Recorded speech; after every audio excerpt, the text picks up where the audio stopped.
तब अम्बा को विष्णु जी महाराज ने सालू के पास में भेज दिया। वह सालू के से ही निवाह करना चाहते थे। सालू के पास में गए, सालू से कहा देखो आप मेरा वरण करना, मैंने आपसे ही विवाह करने की प्रतिज्ञा कर रखी है, मन में विचार कर रखा है। सालू ने कहा देखो अब तुम मेरे योग्य नहीं रही, अब तुम मेरे योग्य नहीं रही, क्योंकि सभा के बीच में भीष्म ने जबरदस्ती तुम लोगों का हरण किया है। सर्वेषां वामदाख्याय गंगेय धर्मवित्तमः गच्छति गंगाभ्याः यथा रुचिवरानने। कहा तुम वापस जाओ, मैं तुम्हारा वरण नहीं कर सकता। जब कोई एक बार किसी को ग्रहण कर ले तब मैं उसे मैं वरण थोड़ी कर सकता हूं। भेज दिया। वह अम्बा पुनः विष्णु के पास चली आई। विष्णु से कही कि आप मेरा पाणी ग्रहण संस्कार करें, धर्मानुसार आपने मुझे मेरे पिता के यहाँ से लेकर के आए हैं। विष्णु ने कहा देखो मुझे बात मत करो, मैं विवाह नहीं कर सकता। आप सालू के पास में जाइए। तब वह अम्बा वहां से वापस चली और ना तो आप अपने पिता के घर गई और न सालू के पास में गई। वह अम्बा वहां से चल करके और जंगल में चली गई। वहां पर जाकर के भगवती की आराधना किया और अपने प्राण को विष्णु को श्राप देते हुए अपने प्राण का परित्याग कर दिया कि जिस प्रकार से मैंने अपने इच्छित वर को नहीं प्राप्त किया है, उसी प्रकार से विष्णु तुम उन्हें मारने का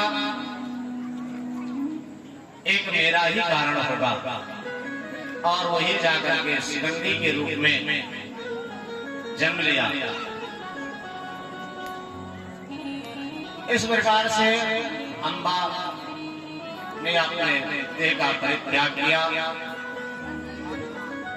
उसके बाद में रेवेना विहारेण गृहे चावने तथा वर्षाणे नवराजेन्द्र वरवन्नीरा मनोरमा।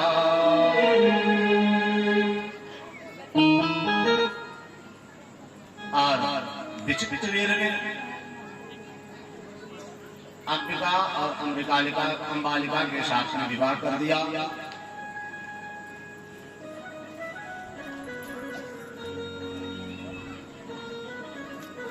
वही भी उनसे जो महाराज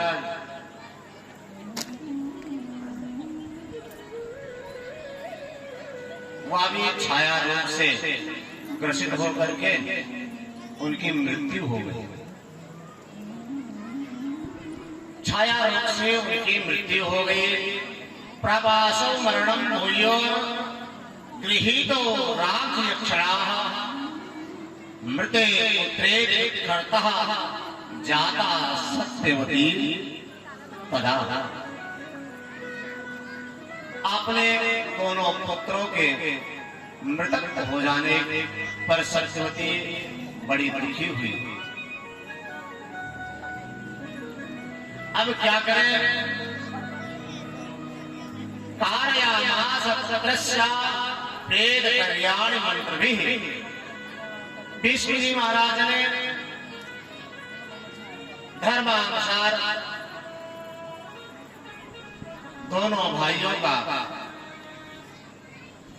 दाह संस्कार किया, पिंडदान आदि किया। उसके बाद माता ने कहा, सत्यवती ने भीष्म से कहा, बेटा भ्रातर्भार्या निहारत्वं वंशस्य परिरक्षया यथा नाशयायाति ययाते वंशयुक्तितः। बेटा जो यह वंश है इसका दीपक बुझने वाला है। तुमने शादी नहीं किया और तुम्हारे दो भाई निसंतान शरीर को छोड़ दिया। अब इस कुल खानदान में दीपक जलाने वाला कौन होगा? तुम ऐसा करो,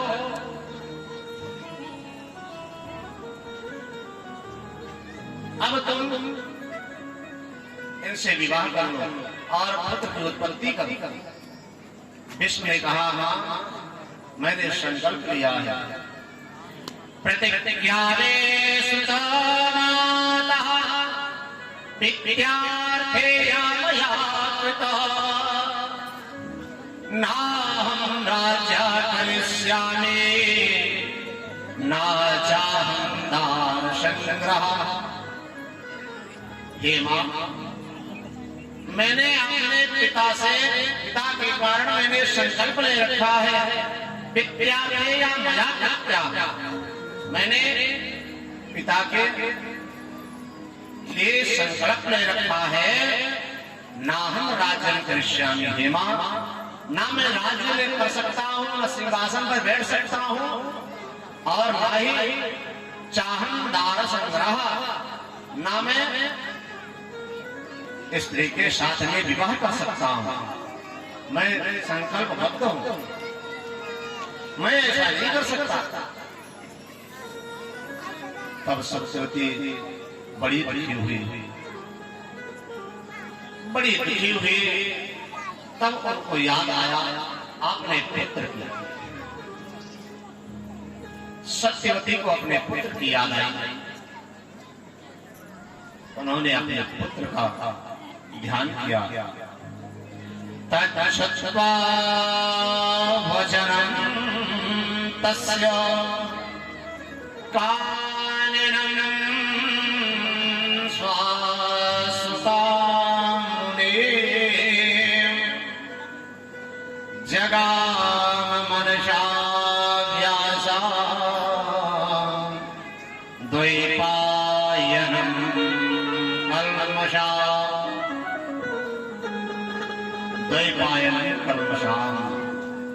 द्वैपायन वेदव्यास महाराज का स्मरण किया,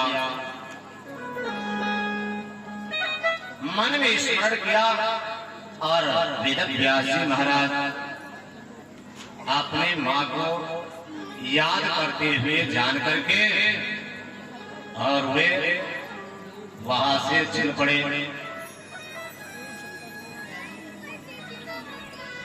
भीष्मेणापूजिता कामा सत्यवत्या च मानितः तत्र तत्र महातेजा विधूवो अग्निरिवा परः। महातेजा विधूवो, जिनका शरीर अग्नि के समान तप रहा हो, तेज के कारण विधमो अवधूत वेश धारण किए हैं।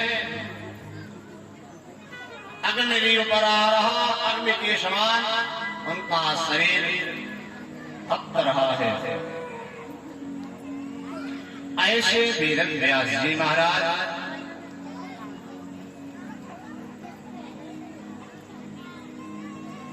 मां सत्यवती सत्यवती ने जब याद किया तो उनके पास में पहुंचे। सत्यवती ने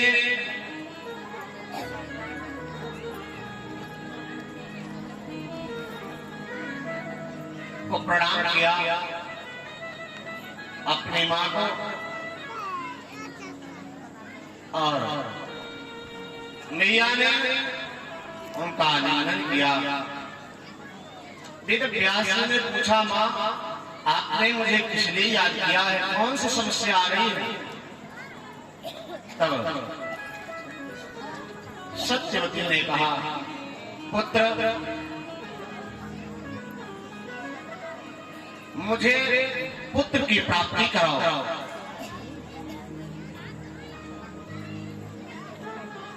इस कुल खानदान का दीपक बुझने वाला है, मुझे पुत्र की प्राप्ति कराओ बेटा।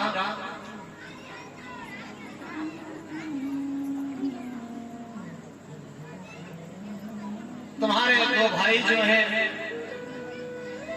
चित्रांगद और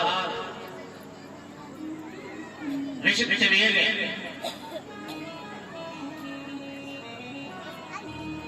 जो पत्नी है उनके द्वारा आप पुत्र की उत्पत्ति कराइए। वेद व्यास महाराज ने कहा, मां आपकी आज्ञा शिरोधार्य है, एक एक को करके हमारे पास में आप भेजिए। उसी समय अंबिका यदा स्नान नारेरदमति तदा संगमायमे पुत्रा सुतान्धा महाबला। उसी समय सत्यवती ने अंबा से कहा, अंबा से कहा जाओ मनोहरी का दर्शन करके आओ। अंबा बड़ी भयभीत है उनके स्वरूप को देख करके। वेद व्यास महाराज सुंदर नहीं है, उनका स्वरूप ही विचित्र है। कृष्ण द्वैपायन इसीलिए कहा गया, वे काले हैं। उस कालिमा में उनका शरीर जो है वह अग्नि के समान दैदीप्यमान है।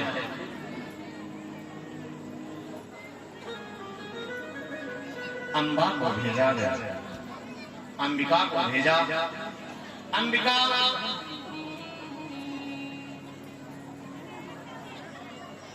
व्यास महाराज के पास में पहुंचे। अंबिका ने शर्म के कारण दोनों आंखों से अपने नेत्र को बंद कर लिया। ऋतुमती है, संतान उत्पन्न करने का समय है। अपनी दोनों आंखों से शर्म के कारण दोनों आंखों को बंद कर लिया, उनका दर्शन न कर पाई। वेद व्यास महाराज भगवती का चिंतन कर रहे हैं। आपने नेत्रों को खोला, नेत्र से दिव्य ज्योति निकली और अंबिका में समाहित हो गई। उससे आंख बंद कर लेने के कारण उनके एक अंधा पुत्र उत्पन्न हो गया। आंख बंद करने के कारण उन्हें अंधा पुत्र उत्पन्न हुआ।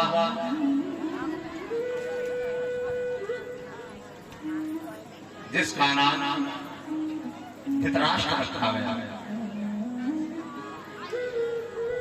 एक वर्ष बीत गया, संतान उत्पन्न हुआ। अंधे पुत्र को देख करके मां सत्यवती दुखी हुई कि अंधा पंगुल राज्य नहीं कर सकता। ये राज्य का शासन कैसे चलाएगा, ये तो मंत्रा है। सत्यवती ने पुनः 1 वर्ष के बाद में पुनः जो है वेद व्यास महाराज को फिर स्मरण किया। 1 वर्ष के बाद में वेद व्यास महाराज पुनः पहुंचे और मैया ने पुनः आग्रह किया। तब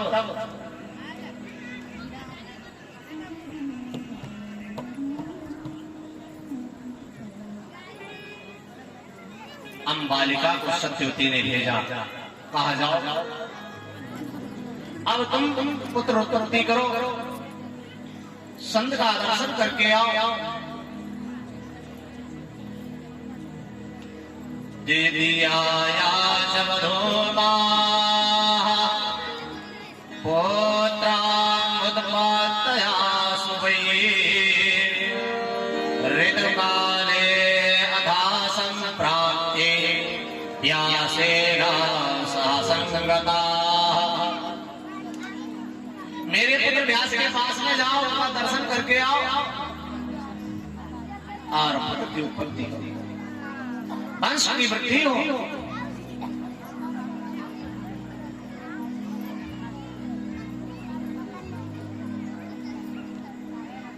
अंबालिका भाई के कारण आपने शरीर में उपटन लगा लिया, चंदनों का लेप पूरे शरीर में लगा लिया। पूरे शरीर में चंदन का लेप लगा करके और व्यास जी महाराज के पास में पहुंची। तथा चाम्बिका रात्रो गर्भे नारीरस्य सा सौपाण्डसुतो जातो राज्ययोगेन सम्मतः।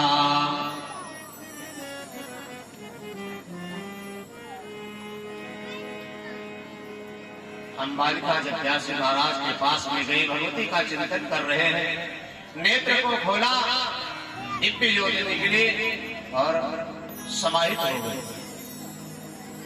समयानुसार उनसे भी एक पुत्र उत्पन्न हुआ, जिसका नाम पांडु रखा गया। वह पांडु महाराज जो शरीर में लेप लगा दिया था, इसके कारण वेद व्यास महाराज की पूर्णतया दृष्टि न करने के कारण उन्हें एक पांड रोग ग्रसित पुत्र उत्पन्न हुआ, जिसका नाम पांडु रखा गया, जिसको हम सहज में पीलिया कहते हैं। पांड रोग से ग्रसित हो गया। यह भी जब रोगी ही है तो राज कैसे करेगा। सत्यवती बहुत उदास हो गई। हमें लगता है इस वंश का चिराग ही जाने वाला है। पुनः 30वीं बार वेद व्यास महाराज को सत्यवती ने 1 साल के बाद में फिर बुलाया। वेद व्यास महाराज जाकर के दंड प्रणाम किया और कहा, मां आप बार-बार मुझे क्यों बुलाते हैं? ये मैं कोई चमत्कारी बाबा नहीं हूं कि चमत्कार से मैं संतान उत्पन्न कर दूं।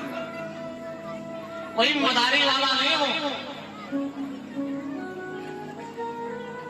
मां, मैं भगवती की आराधना करता हूं और उस भगवती की जो आराधना करने से मुझे तब प्राप्त होता है, शक्तियां प्राप्त होती है, उसी को मैं आत्मा डिवाइड करता हूं, भेजता हूं और उसी की शक्ति के द्वारा पुत्र प्राप्ति होती है, कल्याण होता है।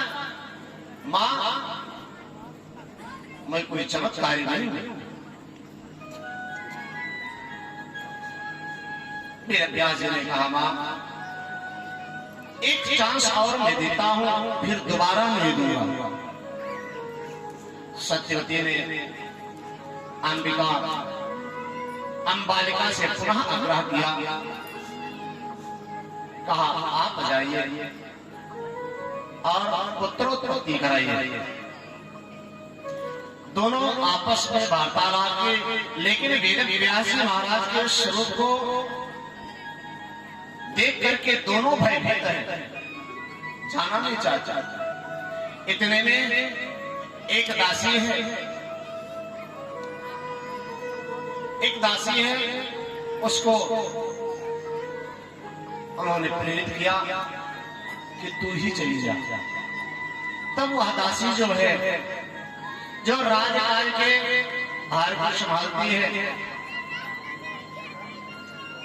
वह दासी तस्या नागता सा वधोस्तत्र प्रेष्या धर्मशता शुभः तस्यां च विदुरो जाता दास्य धर्मशता शुभः। वह दासी वेदव्यास जी के यहाँ पास गई और जाकर के वेदव्यास जी महाराज को दंड प्रणाम किया। दंड प्रणाम कर करके उसने कहा, बताओ मैं आपकी क्या सेवा कर सकती हूँ। वेदव्यास जी ने कहा, मुझे कोई सेवा करने की कोई जरूरत नहीं है। वेदव्यास जी उसके बात से प्रसन्न हो गए, उसकी वाणी से, उसके भाव से प्रसन्न होकर के उसको आशीर्वाद दिया। कहा जाओ तुम्हें एक संतान उत्पन्न होगा जो धर्मशता शुभम, धर्मनिष्ठ होगा, ज्ञानी होगा, सर्वाख्यातं तस्याः वंश समुद्भवः, उसकी ख्याति होगी। इस प्रकार से आशीर्वाद दिया और उस दासी से एक संतान उत्पन्न हुआ जिसका नाम विदुर रखा गया। विदुर जी महाराज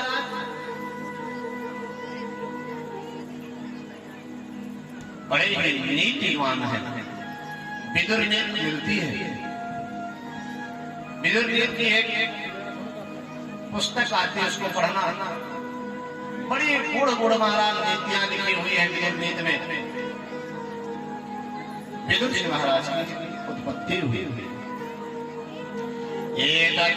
सर्वसख्याता तस्या वंश समुद्भवा व्यासेन रक्षितो वंशो भ्रातृधर्म विधानगः। इस प्रकार से वेदव्यास जी महाराज ने अपने वंश की रक्षा किया। भातृधर्म विधानगः, अपने भातृ पत्नियों से धर्मानुसार उन्होंने संतान की उत्पत्ति करी। किसके माध्यम से? भगवती जगदम्बा की कृपा से, उनकी आशीर्वाद से। तब सौनक आदि शिव ने पूछा, महाराज वेदव्यास जी महाराज का जन्म कैसे हुआ? ये कौन है? और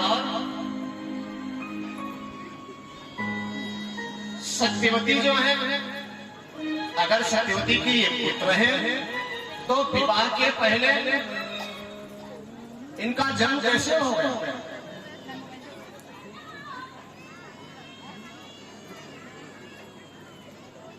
जब सत्यवती का विवाह शांतनु के साथ में हुआ नहीं था, तभी इनका जन्म हो गया, विवाह के पहले ही।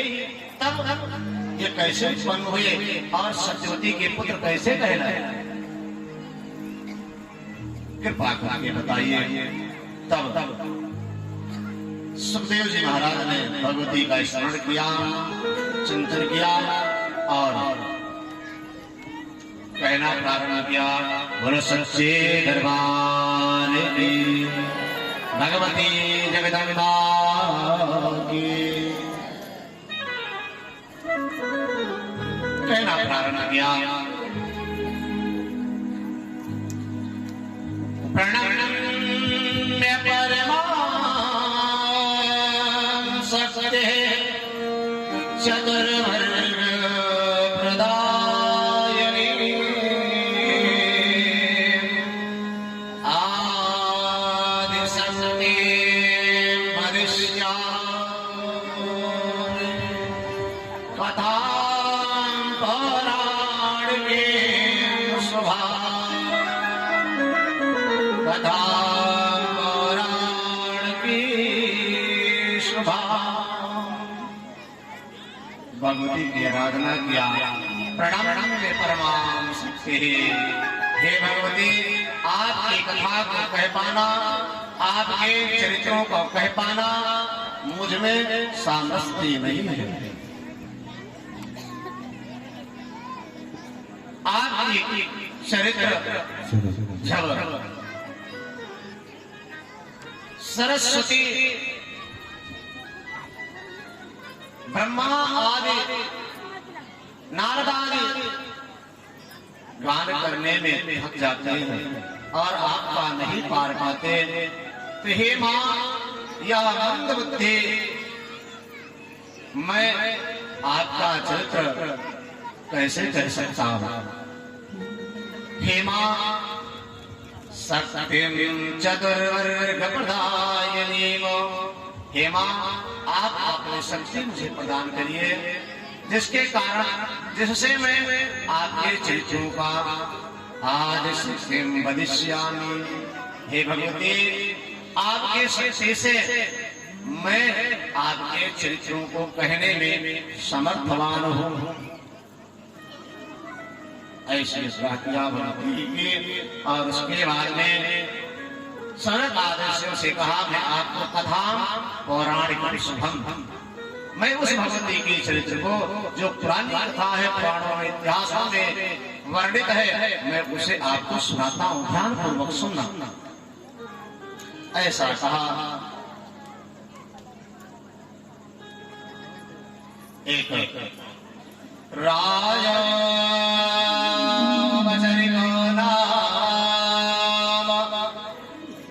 धर्मिका सत्यंगरा चैदेशपति श्रीमान बभूव तुझ पूजका।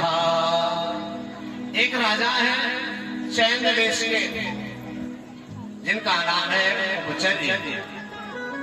उपचर्य महाराज ब्राह्मणों की बड़ी सेवा करते हैं। बभूव तुझ पूजका, तुझ माने ब्राह्मण, ब्राह्मण की बड़ी भक्ति करते हैं।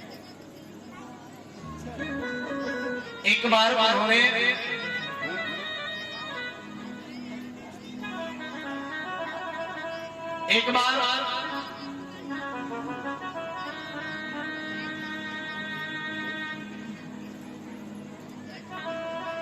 ब्रह्मा जगदम्बा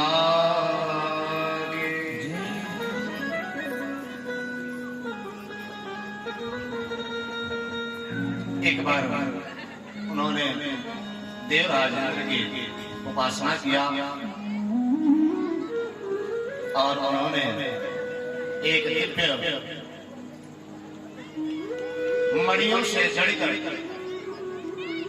विमान को प्रदान किया, जिस पर बैठ करके वे अपने राज्य का शासन किया करते थे।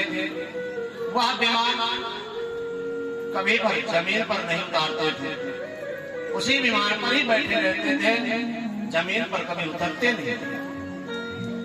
इसके कारण जमीन से ऊपर रहने के कारण इनका नाम उपचर्य पड़ गया।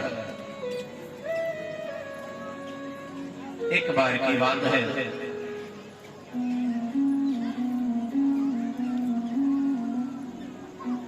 इनकी पुत्री है गिरिका। इनके 5 पुत्र हैं। पुत्रस्य महावीर्यः पंचासनमितो जसः पृथक् देशेषु राजानाम् अस्थापितस्तने 5 पुत्र हैं और 5 पुत्रों को 5 राज्य को सौंप दिया। राजा इनकी पत्नी जो गिरिका है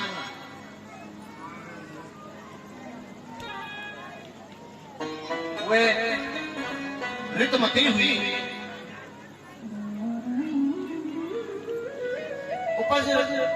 उपचर्य जी महाराज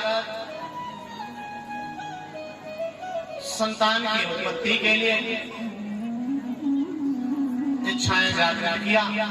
इतने में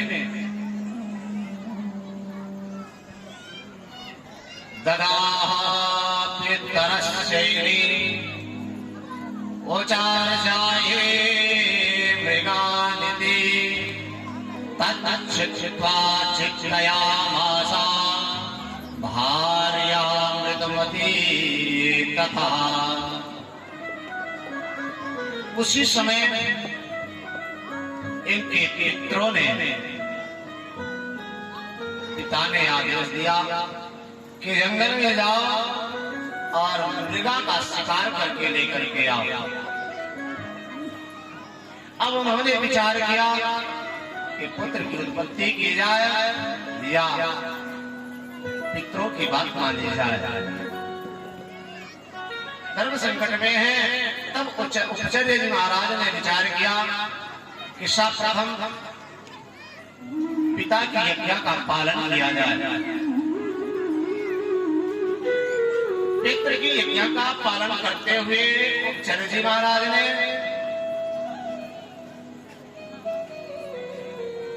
मृगा का शिकार करने के लिए जंगल के लिए निकल पड़े। पर मन में अपनी पत्नी गिरिका का स्मरण बना रहा। स्मरण बनने के कारण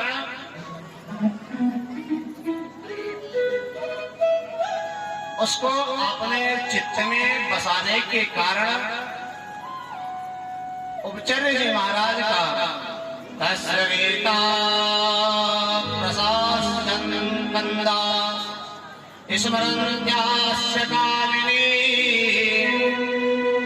पटमात्रे तत्राज्या अस्कन्नमात्रा समान शिवा।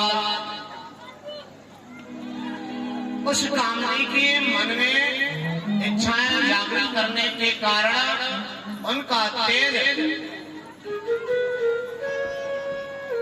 निकला और उन्होंने एक बट वृक्ष के ऊपर उसे रोक लिया।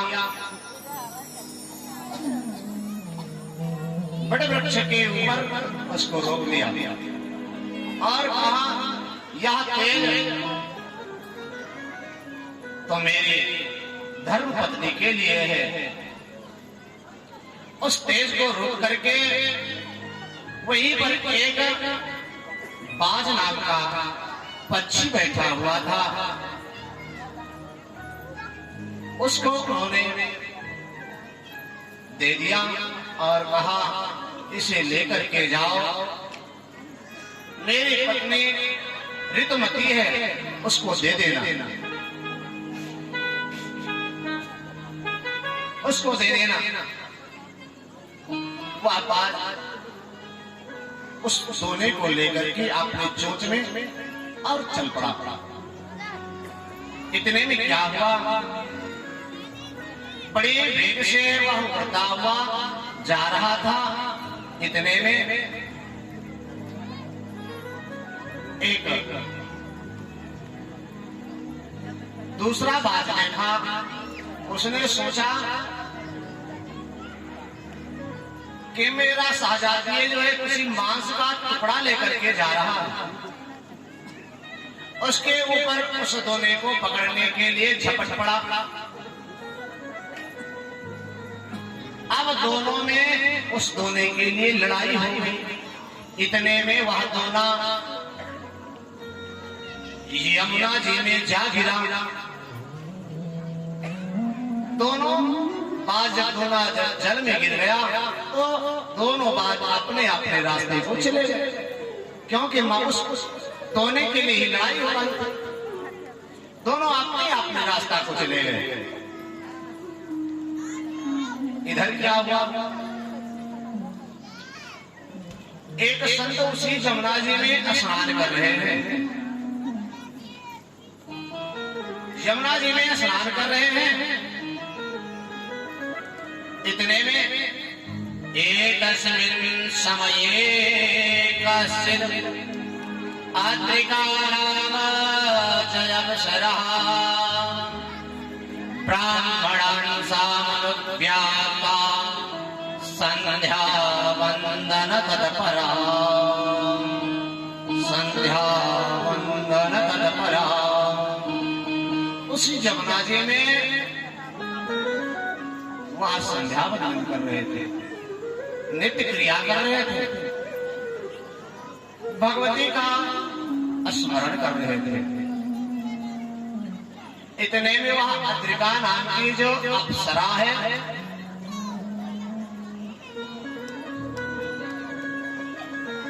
वह महाराज स्नान कर रहे थे। अद्रिका नाम की अप्सरा ने उन संत के चरणों को पकड़ लिया। संत के चरण को पकड़ा तो संत भयभीत हो गए कि जल के जंतु ने मेरा चरण पकड़ लिया। तुम्हारा जैसे चरण को आपने छटका, सो वह नग्न अवस्था में अद्रिका नाम की अप्सरा निकल करके बाहर खड़ी हुई और हंसने लगे। आज संत महाराज आपको में लगता है डर गए, पर भयभीत संत ने उन्हें श्राप दे दिया, श्राप दे दिया। शाबाश समेतम ध्यान विघ्न करियतः, तुमने मेरी साधना में साधना को भंग किया है। जाओ, तुम जिस प्रकार से जल में मेरे पैर को पकड़ा है, जाओ तुम मत्स्य बन जाओ, मछली बन जाओ। श्राप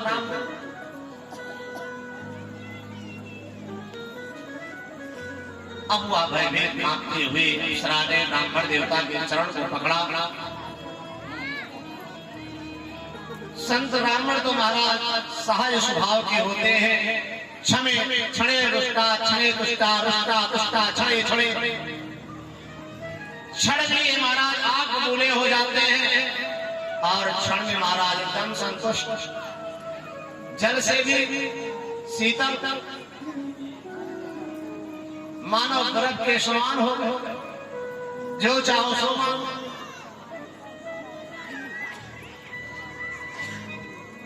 उसने कहा स्वामी मुझे क्षमा करें।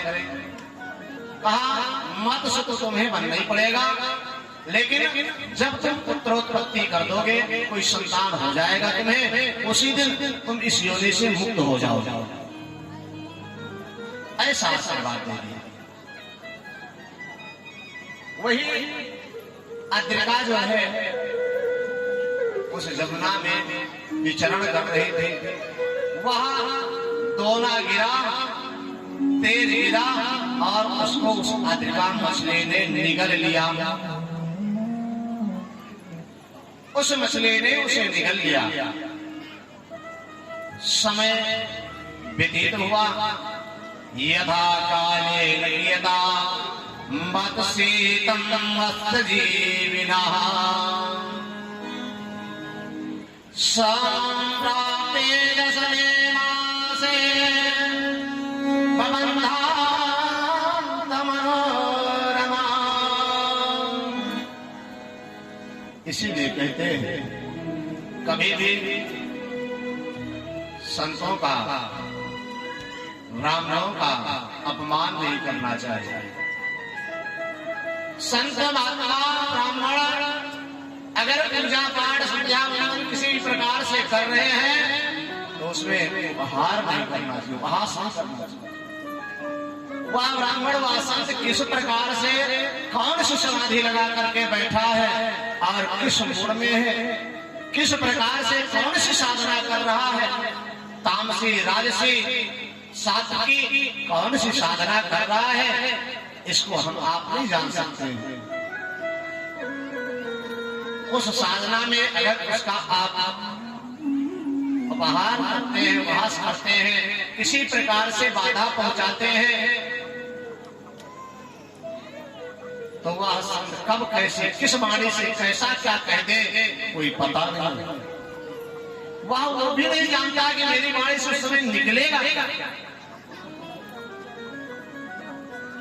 वह तो भगवती उसके मुख से निकाल ही देती है। इसलिए कभी भी ऐसी व्यवस्था में संतों का ब्राह्मणों का अपमान नहीं करना चाहिए। आगे आप श्रवण करेंगे और भागवत में आपने श्रवण ही किया होगा। राजा परीक्षित ने ब्राह्मण का उपहास किया, मरे हुए सर्प को डाला और क्या गति हुई आप लोग जानते हैं, आगे चल करके बताएंगे भी। इसलिए कभी भी ऐसी गलती नहीं करनी चाहिए। अद्रिका ने गलती की और श्राप मिल गया, मछली योनि में मत्स्य योनि में प्राप्त हो गई। 10वें मासे वृंदा ताम मनोरमा, 10वें महीने में उस अद्रिका नाम की मछली ने 2 संतान उत्पन्न किए। एक पुत्र हुआ और दूसरी पुत्री हुई। बालः महाराज नागस्य कन्या सुहानः,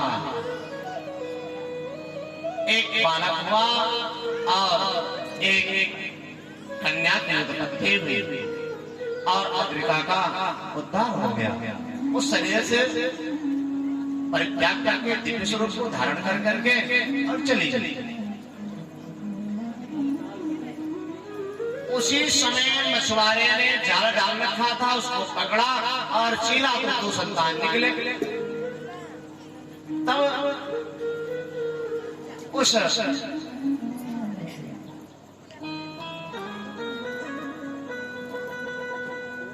उसने ले जा करके बालक को और कन्या को राजा को प्रदान किया। उस समय राजा भी उस राज्य के उपचरी ही थे, उपचरी ही राजा थे। बालक को ले जाकर के दिया, दोनों संतान को कहा यह मुझे प्राप्त हुआ है, आपके राज्य में आप इसे स्वीकार करें। उपचरी ने महाराज उस बालक को तो ले लिया और जो पुत्री थी उसको महाराज उस केवट राज को दे दिया। उसको दे दिया, कहा इसको ले जाकर के पालन पोषण करना। उपचरी का जो अंश था वह उन्हें प्राप्त हो गया, उन्हीं के वंश में वह चला गया।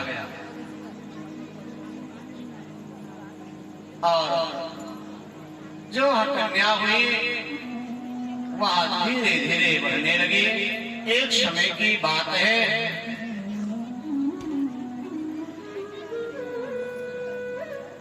उसी जमुना जी के तट पर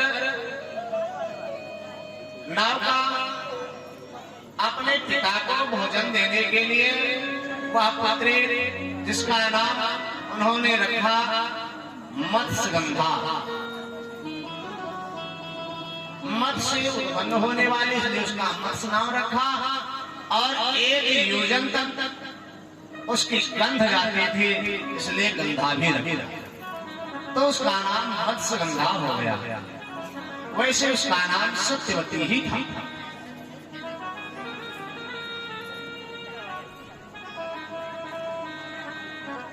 अपने पिता को भोजन देने के लिए यमुना के तट पर गई। इतने में क्या हुआ, एकदा तीर्थयात्राया ब्रजान पराशरो मुने आजगामहातेजा कालिन्द्या तटवत्तमा। उसी समय एक बार पराशर जी महाराज जो ब्रह्मा जी के खानदान में उत्पन्न हुए,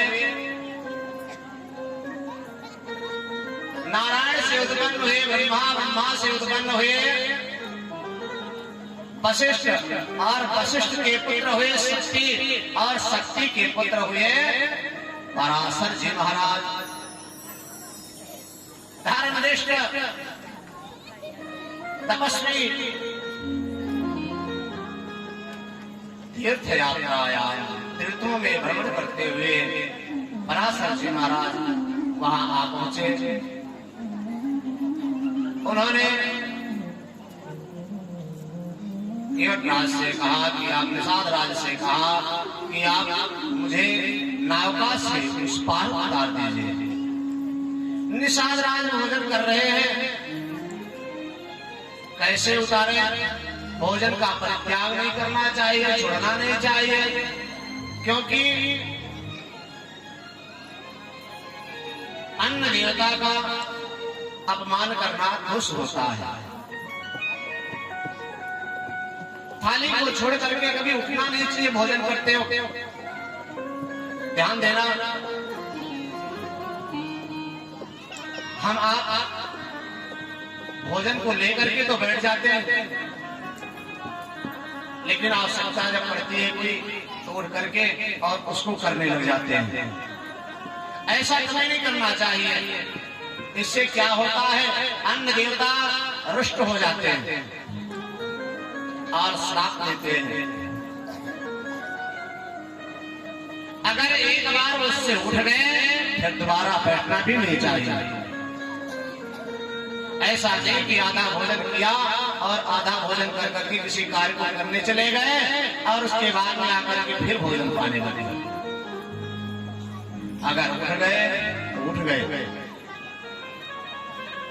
और प्रसाद को छोड़ दिया तो दोबारा कर पाइए।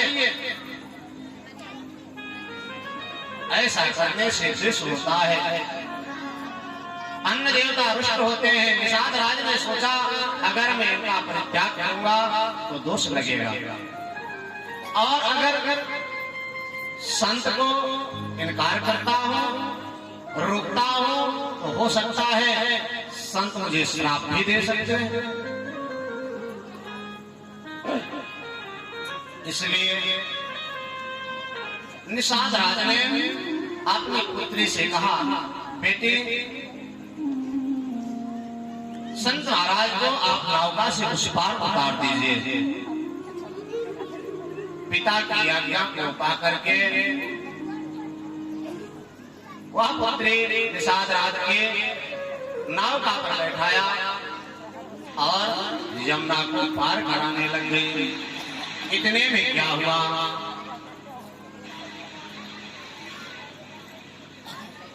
गंगकास्तिधर्मात्मा तपसा शुचिस्मृतये एक भाषा तदा पित्रा मत्स्यगंधातयावाससे।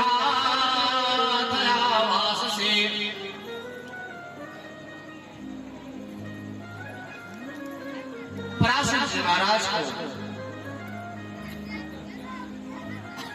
कामदेव ने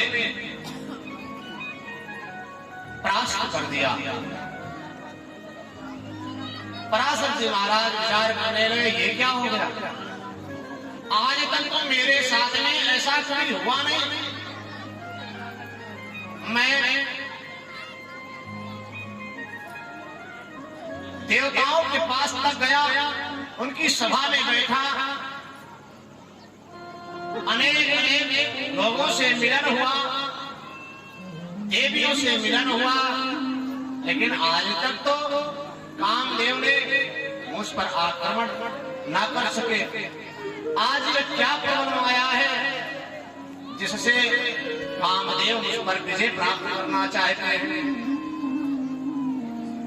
पराशर जी महाराज ने इस प्रकार से विचार किया और कहा, वसिष्ठाद्या कुलाशीला संविताः,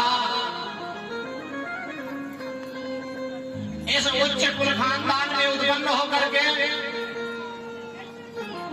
ये मेरे साथ में कैसे क्या हो रहा है।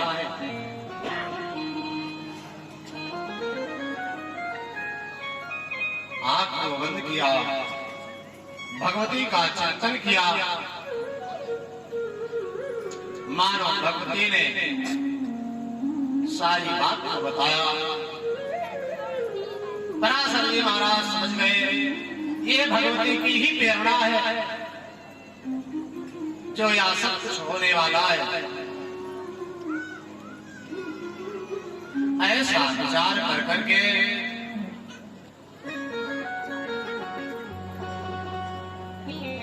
भगवती को चिंतन कर करके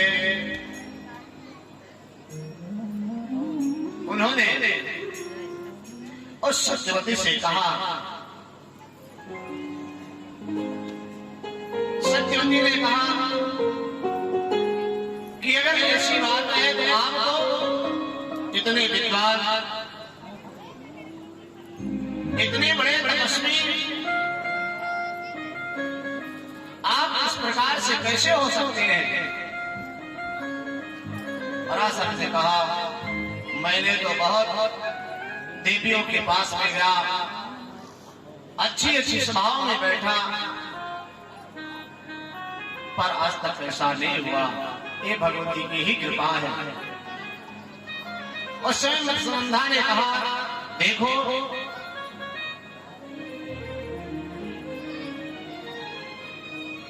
अगर आप ऐसा करेंगे तो आप मुझे पहले 5 वरदान दीजिए। आप उसे देने में समर्थवान हैं। आप पहले मुझे या 5 आशीर्वाद दीजिए, वरदान दीजिए। सत्यवती ने कहा, यथा में पितरो लोके ना जानितो हिमांदा कन्या व्रतम में हत्या तथा कुरुद्योत्तमः पुत्रस्य वत्समः कामः भवेत् भूत वीर्यवान्। ये 5 वरदान आप मुझको पहले दीजिए।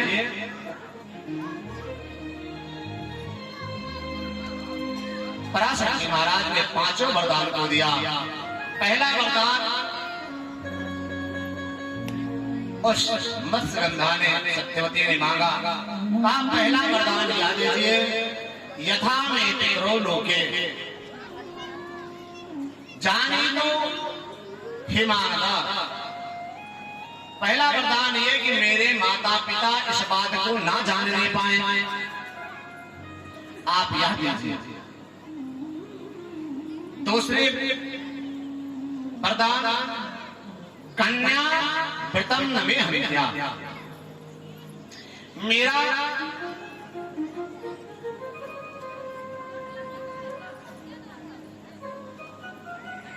मैं हमेशा कन्या ही बनी रहूं। मेरा यह कन्यत्व जो है वह भंग ना हो, ऐसा वरदान दीजिए। और यथा पितरो लोगे, मेरे कुल खानदान में कभी भी धब्बा ना लगे, कभी भी मेरे कुल खानदान में कलंक ना लगे, ऐसा वरदान दीजिए। और पुत्रस्य वत्सः कामः, मैं जानती हूं कि आपके तेज से निश्चित ही पुत्र होगा, इसमें संशय नहीं है। लेकिन पुत्र होगा, यह आप चौथा वरदान दीजिए। और पांचवा वरदान ये दीजिए कि जो पुत्र हो वह भवेर्भूत वीर्यवान, अद्भुत हो, इस संसार में उसकी कीर्ति हो, यशस्वी हो, वीर हो, वेदविद्या हो, ऐसा पुत्र आप हमें दे। यह आप वरदान मुझे दीजिए। और गंधायाम सर्वदा मेहम यथा यौवनम नवम, ये जो मेरा गंध है ना, यह गंध दूर हो जाए और हमेशा मैं यौवन अवस्था को ही प्राप्त रहूं, कभी वृद्धा अवस्था मुझे प्राप्त ही ना हो, ऐसा पराशर जी महाराज ने कहा, शिव सुंदर पुत्रास्ते विश्ववंश समासुचे भविष्य विनाशिख्याये त्रैलोक्ये वरवर्णे। हे देवी, हे सुंदरी, यह जो पुत्र होगा वह विष्णु के समान होगा, तेजस्वी होगा, विष्णु यान संभव, विष्णु के समान होगा, मानो विष्णु का ही अंशा अवतार होगा। और भविष्य ख्याति त्रैलोक्यम वरवर्मणे। हे देवी, ऐसा भविष्य में ना कोई हुआ है और ना ही होगा। विख्यात त्रिलोक लोक में इसकी कीर्ति होगी, ऐसा कहा। और उसी यमुना के मध्य में उन्होंने एक योग माया को प्रकट किया। सो महाराज चारों तरफ अंधकार ही अंधकार हो गया, मानो उन्होंने कुहासे का प्रादुर्भाव किया। जो आजकल कोहरा गिरता है, ये पराशर जी की ही देन है। कुहासा हो गया, दिव्य तेज निकला और सत्यवती में समाहित हो गया। आगे चल करके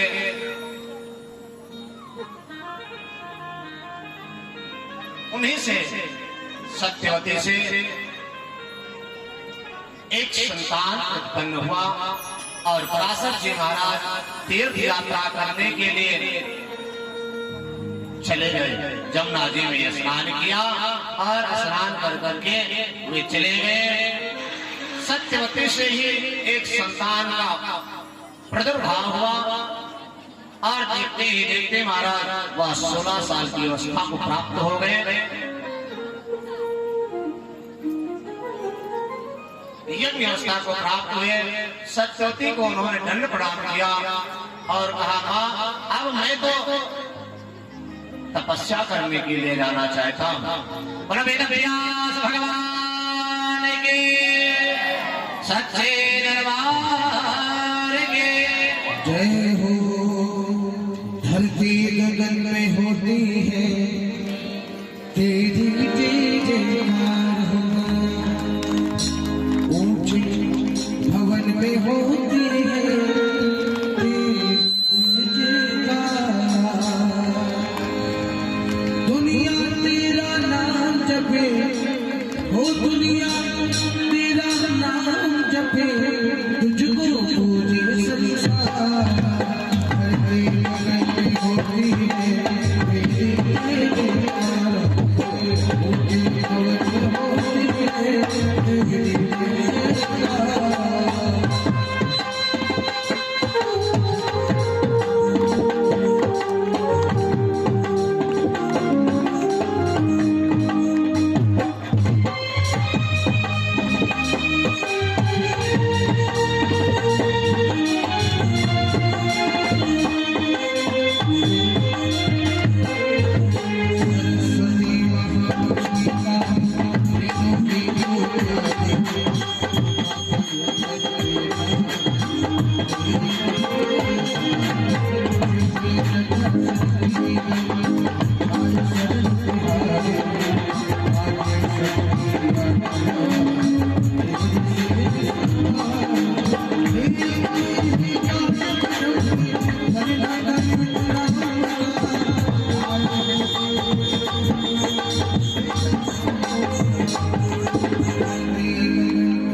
प्रणाम किया और सत्यवती ने कहा, बेटा अब कब मिलोगे? तब वेद व्यास जी महाराज ने कहा, मां जब आप याद मुझे करेंगे तब मैं आपके पास आ जाऊंगा। आप याद करेंगे मैं आ जाऊंगा। इस प्रकार से वेद व्यास जी महाराज मां को प्रणाम कर करके और बद्रिकावत आश्रम के लिए प्रस्थान कर गए। वही वेद व्यास जी महाराज वापस आए और सत्यवती ने बुलाया, तब जाकर के वंशों का विस्तार किया। और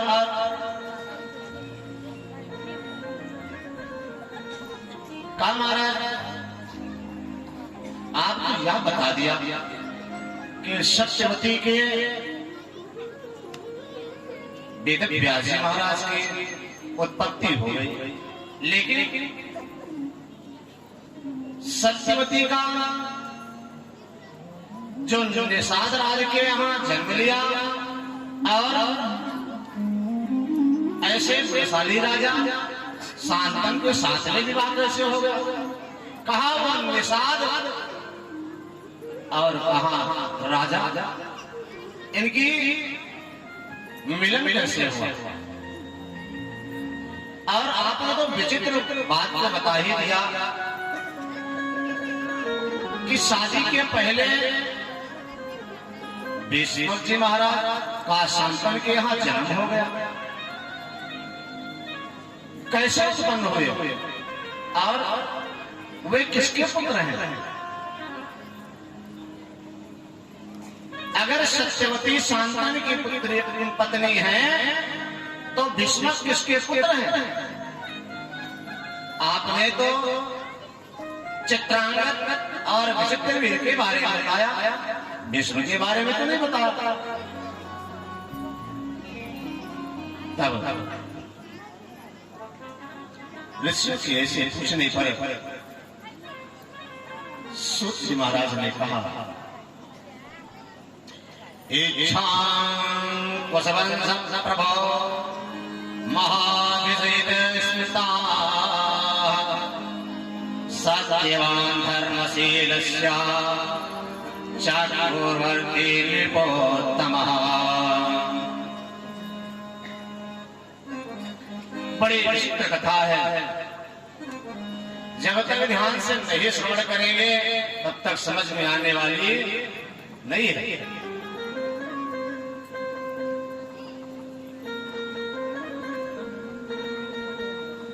भगवती की कथा बड़ी गुण है, हमने कई बार बताया है, आज 4 दिन से बताते ही आ रहा है।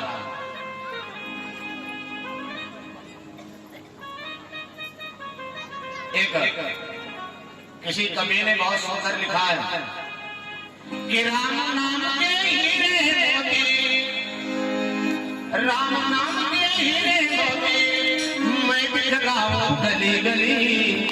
अरे लूट ले कोई लूटने वाला शोर मचाओ,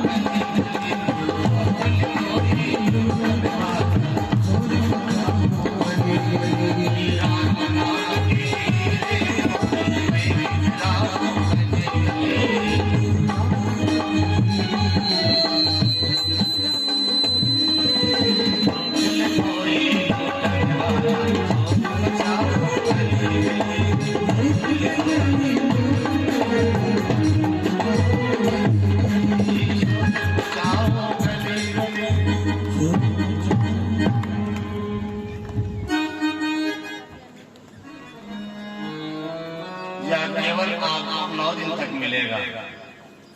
उसके बाद फिर थोड़ी भगवती की कृपा होगी, अवसर मिलेगा तो पुनः मिलेगा। आपकी श्रद्धा, आपकी भक्ति जितनी ही प्रबल होगी, जितनी ही निष्ठावान होगी भगवती में, तभी अवसर प्राप्त होगा। अन्य कथाएं तो सुनने को मिल जाएंगे। भगवती ने आप सभी पर कृपा किया है तब अवसर आया।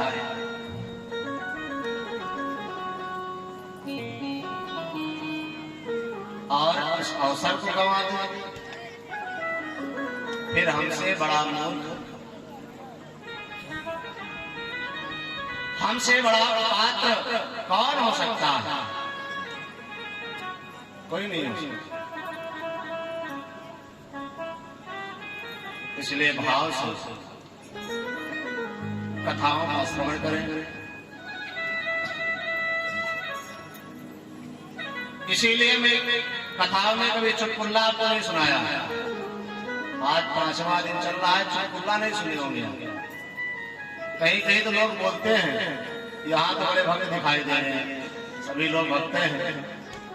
ऐसे भक्त बड़े भाग से मिलते हैं सुनने के लिए। कहीं कहीं तो चिट्ठी लिख के आते हैं, एक पर्चा कि महाराज जी जरा चुटकुल्ला कुछ बोल दिया करिए, बीच में हंसी आ जाए। तो मालूम है क्या कहते हैं?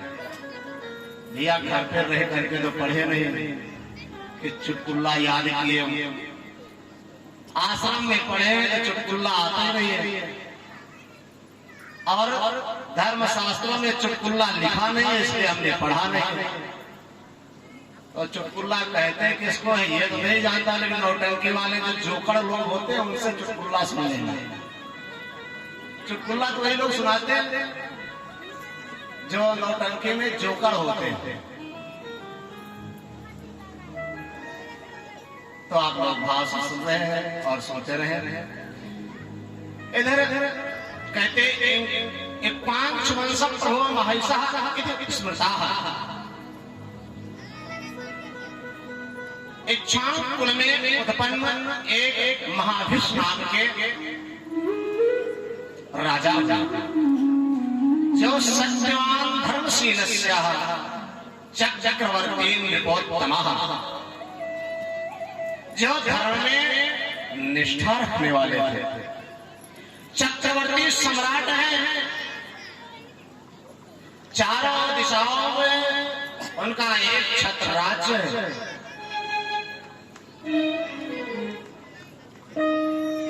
उन्होंने बहुत सारे यज्ञों को कराया, भगवत की आराधना किया। अश्वेर सहस्रेण वाजपेय शतानि च तोषयामास देवेन्द्र स्वर्गं प्राप्य महामतिः। उन्होंने 1000 अश्वमेध यज्ञ को किया और वाजपेय शतानि च 100 वाजपेय यज्ञ को किया, जिससे उन्हें देव राजेंद्र की सभा में बैठने के लिए भाग मिला। स्वर्ग हो गए।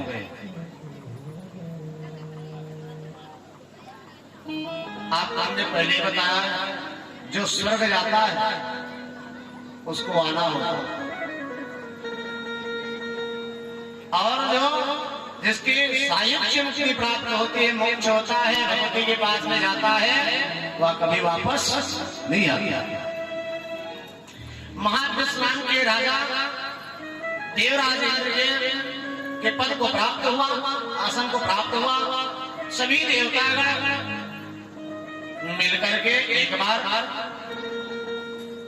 चतुर्थ ब्रह्मा जी महाराज के स्वागत में सम्मिलित होने के लिए सुरह सर्वै समाज सेवनार्थम प्रजापति की सेवा के लिए, उनको प्रसन्न करने के लिए ब्रह्मा जी महाराज के भवन में पहुंचे। ब्रह्मलोक दरबार लगा हुआ है, ब्रह्मा जी महाराज विराजमान है, सभी देवी देवता वहां उपस्थित है। वहां पर महाविष्णु महाराज विराजमान है, देवी देवता विराजमान है। इतने में क्या हुआ, एक बड़े तेज से पवन देव की वायु चली, वायु चली और इतने में गंगा जी के जो वस्त्र हैं वह महाराज कंधे से थोड़ा सरक है, उड़ने लगे। सारे देवी देवता तो आपने मुख को फेर लिया, आपने मुख को फेर लिया, लेकिन महाभिष भगवती गंगा के स्वरूप को देख करके मोहित हो गए, उनको ही देखने लग गए, उनकी पलक ही ना सकी।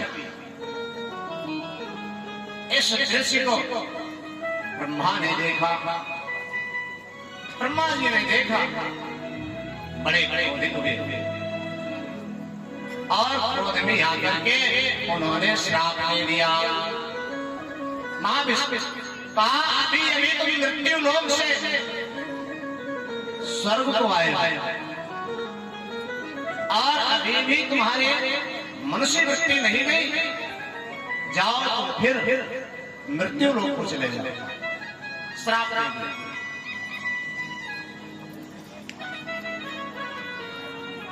श्राप दे दिया। इसीलिए कहते हैं कभी भी शास्त्रों में वर्णित है, स्त्रियों के जो वस्त्र होते हैं वे महाराज मस्तक से नीचे नहीं होना चाहिए, दोष लगता है और छोटा मोटा दोष नहीं लगता है। अगर घर में बहन है और उचित उसका विवाह नहीं हो जाता है तो सबसे ज्यादा पाप उसके भाई को लगता है, पिता को नहीं लगता। उतना पाप पिता को नहीं लगता जितना पाप भाई को लगता है। उचित समय उसका विवाह कर देना चाहिए। शास्त्रों में तो वर्णित है कि विवाह 10 से 12 साल के अंदर हो जाना चाहिए। कन्याओं का विवाह, कन्या कहते हैं जिसको जो 10 साल के अंदर के है वही कन्या है, बाकी कन्या नहीं। आगे आपको सुनने को मिलेगा कौन सी कन्या का वर्ण कर करके और भगवती के पूजा में उनको सम्मिलित करके उनकी पूजा करनी चाहिए। सभी कन्याओं को नहीं कर देनी चाहिए। विवाह नहीं हुआ तो कन्या है ऐसा नहीं है। पहले हमारे परंपराओं में 10 साल के अंदर 12 साल के अंदर विवाह हो जाया करते थे। हमारे माताएं और दादा लोग पिता लोग जानते हैं, अभी बहुत समय की बात नहीं है, विवाह हो जाया करता था। लेकिन अब तो हमारा सरकारें ने लोग रोक लगा दिया। हाँ 18 के नीचे विवाह करोगे तो हमारा केस बन जाए, बड़ी समस्या है। तो कन्यादान रही ही कहां गया, कन्यादान नहीं रह गया। ये दोष लगता है, इनको देखने मात्र से दोष लगता है। शास्त्रों में वर्णित है स्त्रियों के सर के नीचे इनका सर देखना पाप है, ब्रह्म हत्या का दोष लगता है अगर स्त्रियों के शीश को देखा जाए। पर करे क्या, आजकल की कितनी विडंबना है, पोशाक ही ऐसा है, करोगे क्या।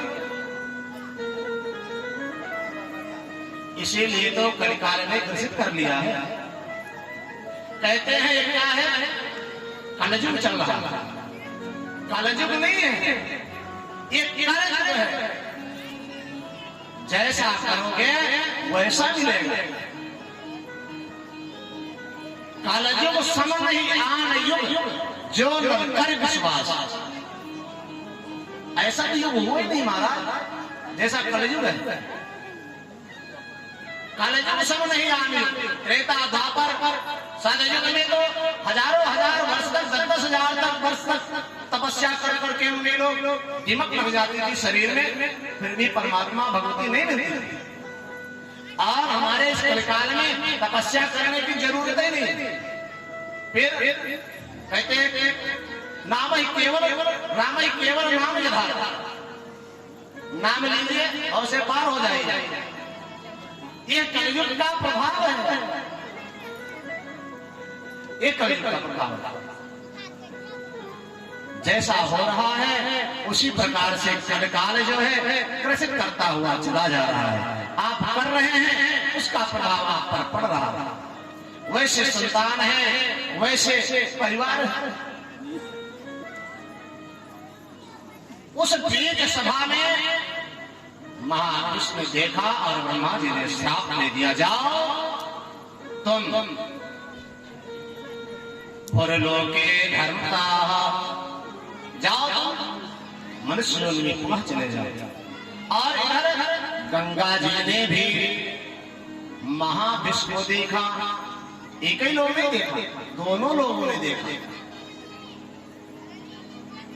गंगा को भी श्राप दे दिया, कहा तुम दोनों लोग चले जाओ, मृत्यु लोग, यहां रहने के योग्य नहीं हो। दोनों लोग श्राप खा गए महाराज। अब क्या करें, वहां से हो गए।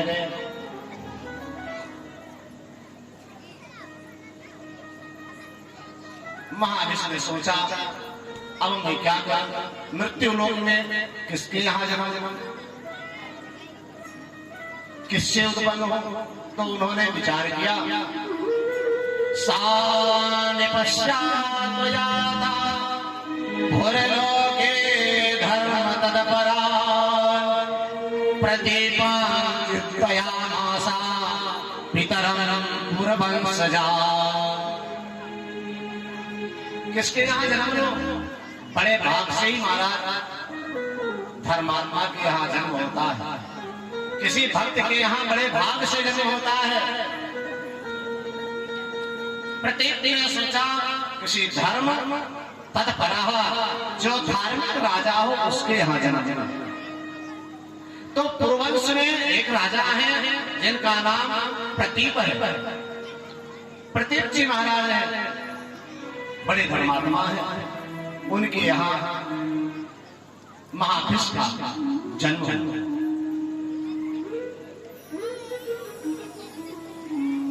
वही महाविष्णु शांतनु हुए। प्रतीप के पुत्र शांतनु के रूप में उनका जन्म हुआ। इधर गंगा जी मृत्यु लोक में आने लगी, रास्ते में अष्टवसु मिले। एक बार ये अष्टवसु को भी श्राप मिला है। अष्टवसु एक बार अपनी पत्नी के साथ में वन में विचरण कर रहे थे। अष्टवसु है,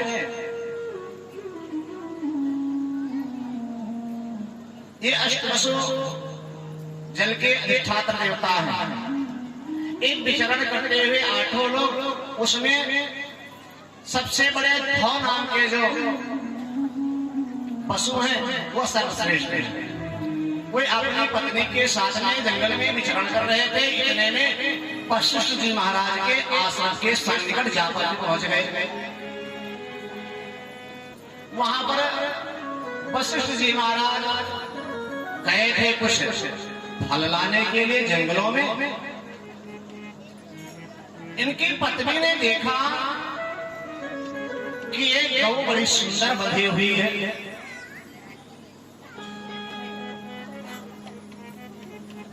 धौ से कहा कि आप इस गौ को ले चलिए। किसकी गौ है? उन्होंने बताया कि वशिष्ठ की गौ है और इसके दूध के पान कर लेने से जरा रोगो विवर्जिता। इसका नाम जो है नंदिनी कामिनी शुभम। यह नंदिनी नाम की गाय है। इसके दूध पान कर लेने से कभी भी जरा नहीं आती, बुढ़ापा नहीं आता। ना तो महाराज रोगों विवर्जिता, कभी रोग नहीं हो सकता है इसके पान करने से। और दीर्घ आयु को प्राप्त हो जाता है।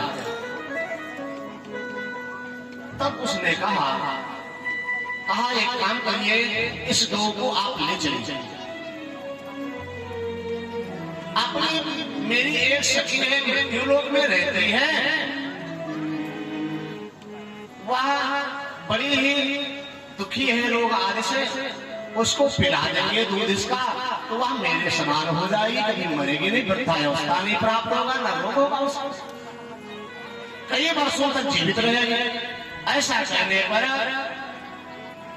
ध्रुव ने अपनी पत्नी के कहने पर उस नंदिनी को वशिष्ठ जी के आश्रम पे खोल लिया, बगैर पूछे लेकर के जाने लगे। इतने में वशिष्ठ जी महाराज का आगमन हो गया। पशु लेकर के चले गए।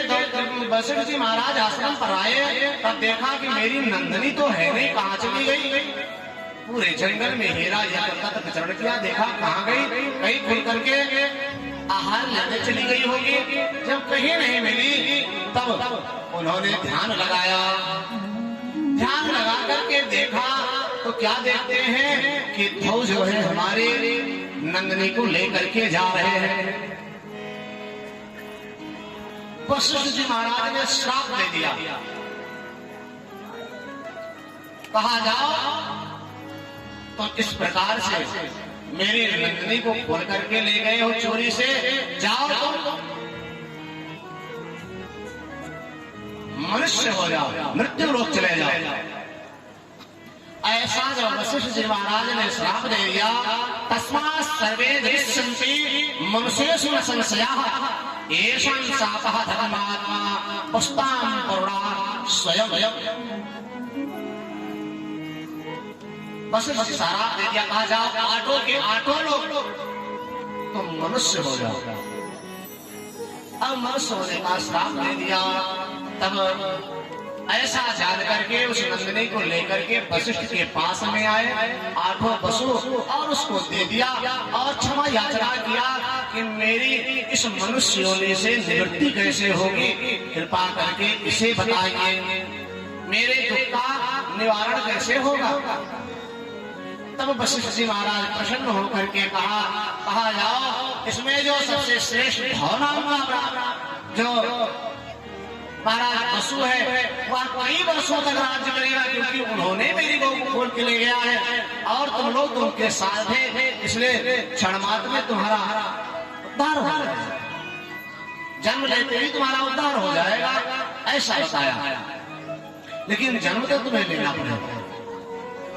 ये आठों पशु जो है गंगा के पास में गए, उनको पता लगा कि गंगा को भी श्राप है, गंगा को भी श्राप है मनुष्य योनि में जाने का।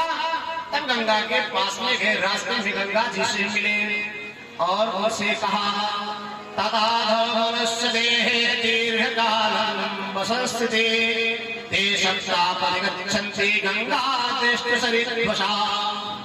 गंगा जी के पास में पहुंचे और गंगा जी से आपने श्राप के बारे में बताया कि मुझे श्राप लगा है, आपको भी श्राप लगा है, आप मेरा उद्धार करिए और कोई कर नहीं सकता। आप मेरी मां बने, मैं आपके गर्भ से उत्पन्न होना चाहता हूं। गंगा जी ने कहा कोई बात नहीं, ठीक है, मेरे गर्भ से उत्पन्न होकर के तुम आना, मैं तुम्हारा उद्धार करूंगा। ऐसा कहा और वही गंगा मृत्यु लोक में आई। एक समय की बात है, इधर महाविष्णु जो है वो प्रतीप जी महाराज के यहाँ उनका जन्म हो ही चुका है। वे जो है एक बार जंगल में बैठ करके गंगा जी के किनारे भगवती की आराधना कर रहे थे। भगवती जगदम्बा की आराधना कर रहे थे। इतने में एक सुंदर दिव्य स्त्री आई, उनकी दाहिने जंघे पर बैठ गई। तत्सिरासर संकायशा मूरोधे शुभानना आंगे स्थिता स्त्रिया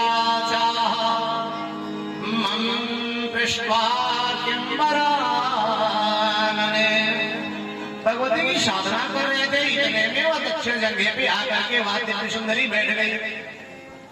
प्रतीप ने पूछा, देवी तुम कौन हो, क्या चाहते हो?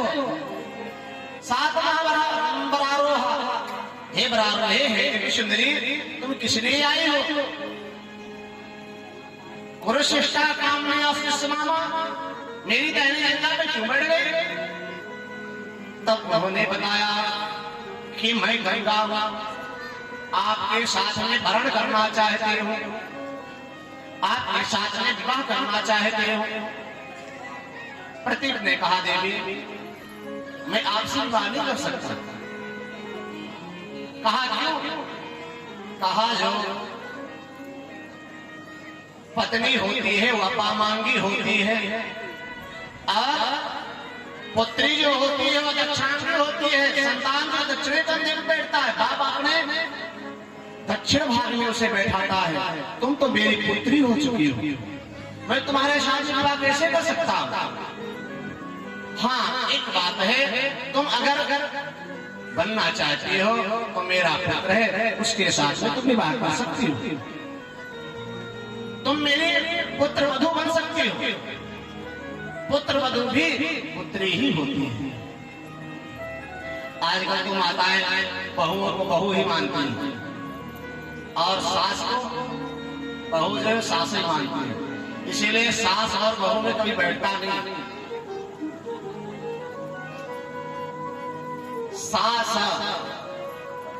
सास माने क्या होता है? सास माने जो सड़ गया हो वही सास है, और बहू माने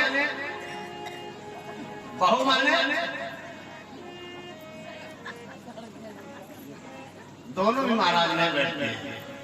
अगर दोनों एक दूसरे को माँ और बेटी माने, उस घर में कभी लड़ाई नहीं होगी, कभी नहीं होगी।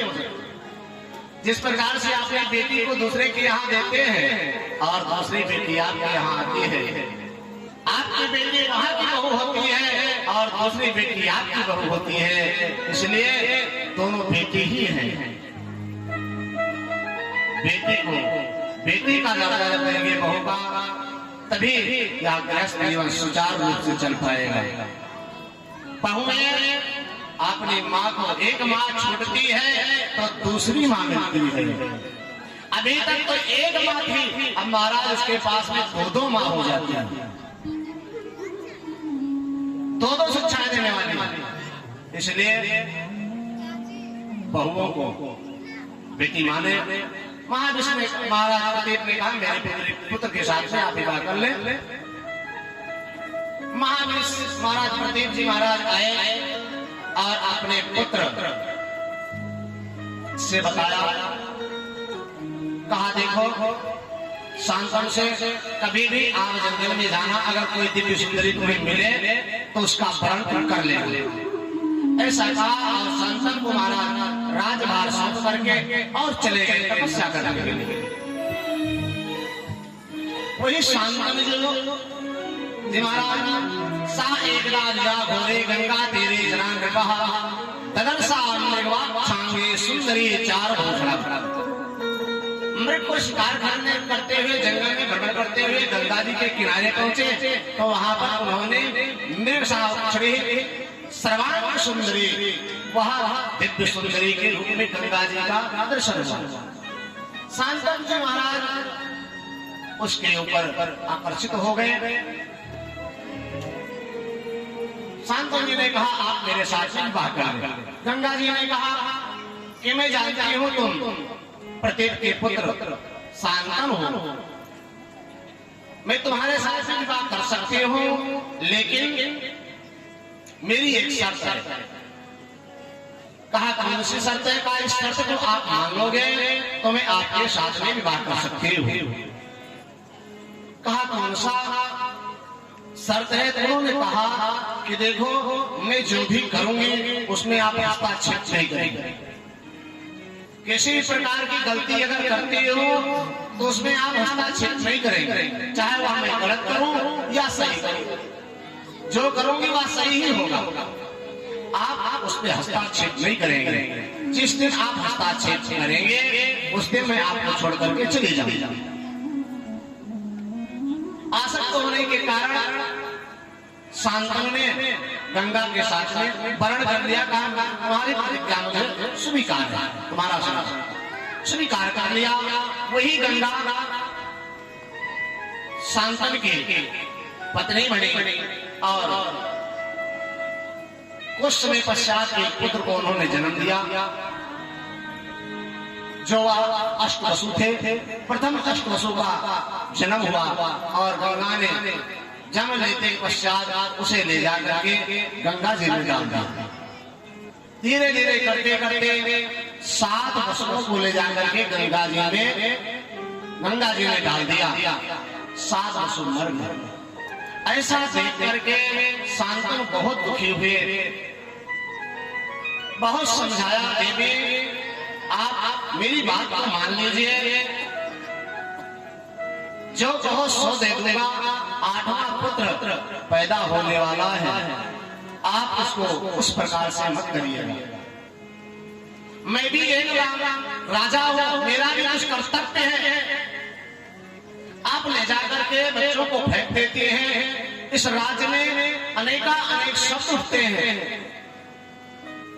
कि बताओ राजा इतना आसक्त हो गए अपनी पत्नी पर कि वह अपने बच्चे को मारती हुई चली जा रही है और राजा कुछ बोलते नहीं।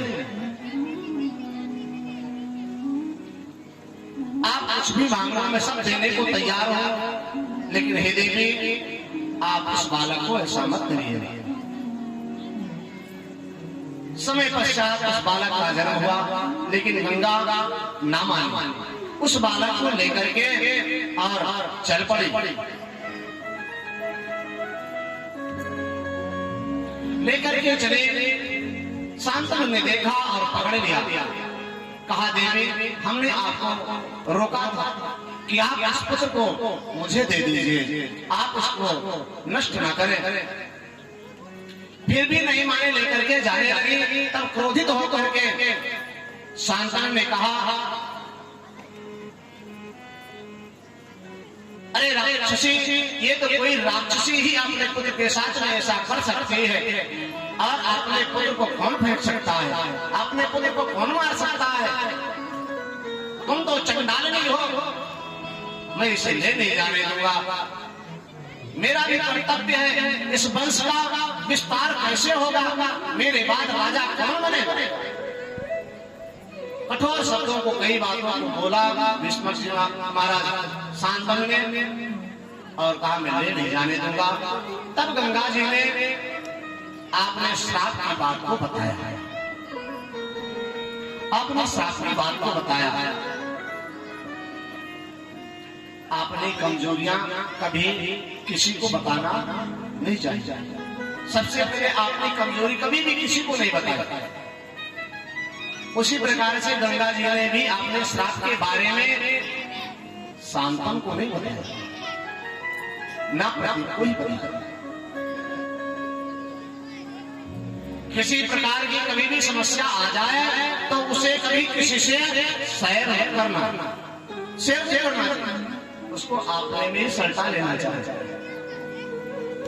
नहीं वह दुख का कारण बनता है। आज गंगा जी ने उसको ना मान करके लेकर के चलने लगी। तब राजा ने रोका। गंगा ने अपने पूरे वृत्तांत को बताया, इस प्रकार से मुझे श्राप हुआ था और आज आपने रोक दिया, आज मेरा श्राप भी पूरा होने वाला है। और ये जो 8 वसु हैं जो हमने 7 फेंक दिया, वो 7 वसु थे और ये धो नाम का जो श्रेष्ठ वसु था वही आप पुत्र होकर के आया है। इसको श्राप था कि कुछ दिनों तक मृत्यु लोक में निवास करेगा। वशिष्ठ जी महाराज ने श्राप दिया है। अब मैं इसको लेकर के जा रही हूँ और समय आने पर इसको मैं तुम्हें दे दूंगी, क्योंकि माँ के ना रहने पर बेटे का, बच्चे का कभी परवरिश नहीं हो सकता।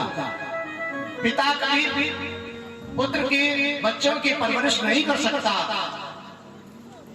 मैं इसे से पाल करके और इसे तुम्हें वापस कर दूंगी। गंगा जी लेकर के चली गई। वहां पर गंगा जी ने उस बालक को बृहस्पति जी महाराज के पास में भेजा। वहां पर उनको शिक्षा दीक्षा मिली, परशुराम से शास्त्रार्थ के महाराज शास्त्रों की विद्या प्राप्त हुई, अस्त्रों की। कुछ समय बाद संतन जो है जंगल में शिकार खेलने के लिए गए। इतने में वही जंगल में वह बालक खेल रहा था, उसे देख करके मनमुग्ध हो गए। उनके मन में विचार आया कि यह हमें लगता है मेरा ही पुत्र है। दास्यामि यमुना प्राप्ता पालयित्वा महीपते नामात्मैका पुत्रो जीवेना सुखी भवेत्। वह पुत्र नदी श्लोका राजमाता विस्मयंसा महीषी। वह राजा ने सोचा कि अब मेरा ही पुत्र हो सकता है ऐसा ही पुत्र मेरा रहा हो। उसको देख करके उनके पितृभाव छलक आए। कहने में गंगा जी महाराज निकली और गंगा जी ने सारा परिचय बताया कि यह तुम्हारा ही पुत्र है, इसको आप तुम ले जा सकते हो। यह महाप्रतापी है। परशुराम जी से इन्होंने सारी विद्याओं को सीख रखा है। जितनी विद्या परशुराम के पास में है उतनी विद्या का यह ज्ञाता है। और यह बृहस्पति से शिक्षा कर रखा है, इससे बड़ा विद्वान कोई नहीं। इसलिए इस पुत्र को तुम ले जाओ। वही पुत्र का नाम गंगेय पड़ा। गंगे पड़ा विष्णु महाराज शांतन लेकर के आए और वही शांतन ज्येष्ठ पुत्र कहलाए। एक बार की बात है,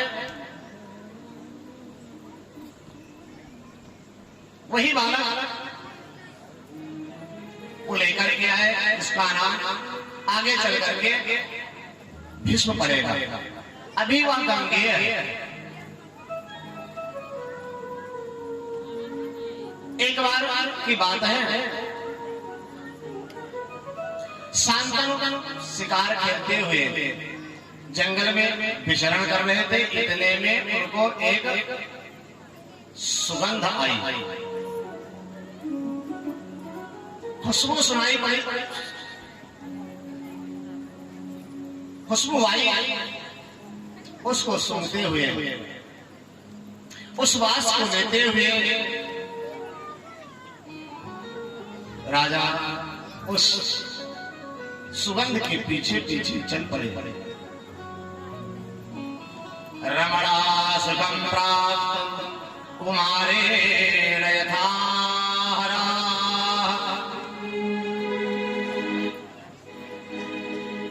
उस सुगंध के पीछे पीछे चल पड़े। कुछ दूर पर जब निकल गए तो वहां उन्होंने एक युवती को देखा, कन्या को देखा। एकदा विस्पच्छामाणा विघ्नां खड्गशूकरा साकराब्जा प्राप्ता कालिंदी सरितंबरम। उसके पीछे पीछे कालिंदी के पास जा पहुंचे।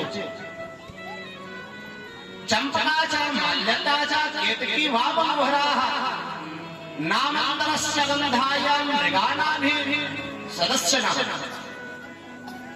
मानव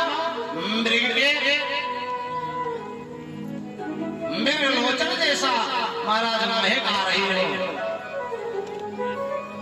चंपा की महक आ रही हो, केतकी आदि की महक आ रही हो। ऐसी सुगंध को देख करके उसके पीछे पीछे चल पड़े।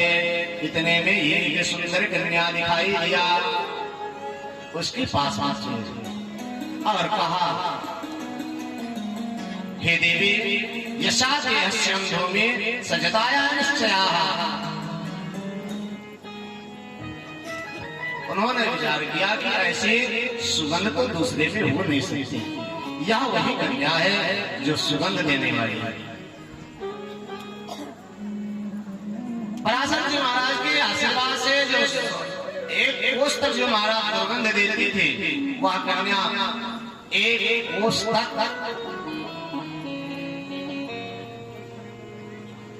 वह महाराज सुगंध देने लगे। वही चंद्रलोचने के पास ले गए और उससे कहा, बराने मेरा वरण करना, मैं तुमसे वरण करना चाहता हूं। उस देवी ने कहा, देखो मैं तुम्हारे साथ में वरण नहीं कर सकती, मैं स्वच्छंद नहीं हूं, मैं किसी के अधीनस्थ हूं। दासस्या पुत्तरी त्वमेह राजन् इत्युक्त्वा दुरितान्नृपेण प्रवचनं तं विस्मृतां मुजेक्षणं। दास्यां पुत्री तमेभिः राजन् कन्या पितुशासना स्थिता च। हे राजन्, मैं निषाद राज की पुत्री हूँ, मैं निषाद राज की पुत्री हूँ, क्योंकि आज्ञा के बगैर मैं आपका वरण नहीं कर सकती हूँ। अगर मुझे आप वरण करना चाहते हैं तो मेरे पिता से आज्ञा लीजिए, उनकी आज्ञा के बगैर मैं कुछ नहीं कर सकती। पिता अगौतोस्मि कामं सत्यामृतै पेतदग्रहे। हे राजा, मैं स्वच्छंद नहीं हूं, जो भाई भाइयों, हमारी बहनें आजकल की बड़ी ब्रह्मणाएं हैं, जो अपने माँ बाप का कहना ना मान करके अन्यत्र वर्ण करते हैं या करते हैं, कभी भी उनको सुख की प्राप्ति अनुभूति नहीं हो सकती, कभी नहीं हो सकती। क्यों? क्योंकि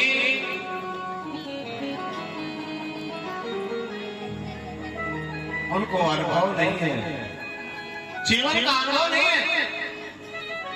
यंग अवस्था में बाबले होकर के और ऐसे कदम को खा लेते हैं।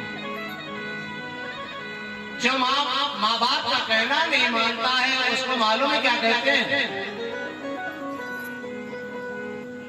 वह तो राक्षस है, राक्षस। तुलसीदास जी महाराज कहते हैं राक्षस कोई किसी सींग नहीं होती है, राक्षस ना उसमें कोई पूंछ होती है।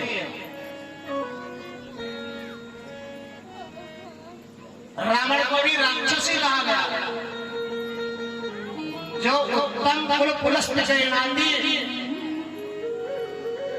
शिव विरंजन पूजे बहुभाती, उत्तम कुल राता है, ब्रह्मा के खानदान के, लेकिन राक्षस कहा गया। क्यों? क्योंकि आचरण उनका ऐसा था। तुलसीदास जी बहुत बढ़िया सुंदर दोहा लिखते हैं कि मां नहीं बात पिता नहीं देवा, मां नहीं मात पिता नहीं देवा, साधु